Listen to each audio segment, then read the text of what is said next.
न में चीच में धकु लॻंदो आहे त हो उनखे वॾो करे पेश कंदा आहिनि त हीअ असांजो सूरमो आहे, हीअ असांजी सूरमी आहे ऐं हिन सां हीअ ज़ुल्म आहे ऐं उनजे लाइ हू पनाकारा कंदा आहिनि।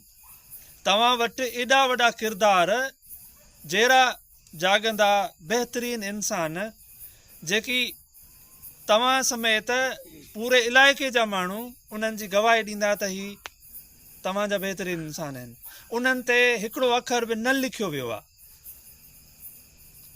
उहा जेका खोट आहे असां उन खोट खे पूरे करण जी मुमकिन कोशिशि कयूं पिया, जंहिंमें चाचो भॻन आहे, जंहिंमें डॉक्टर मिल्लत आहे, जंहिंमें वॾेरो शफ़ी आहे।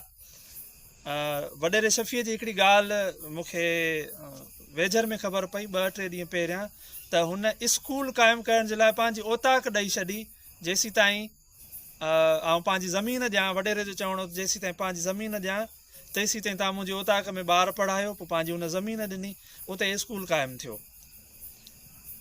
मौजूदा ॻोठु गुलाम जाफ़र खाकीअ में जेको स्कूल आहे इहो ॻोठु वॾा भेलार जो हुयो।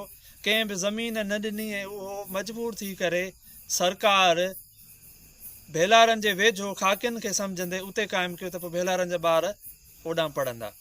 सो अहिड़े तरीक़े सां जीअं अलहदाद भेलार आहे उनजो मौसीक़ीअ में वॾो किरदारु आहे।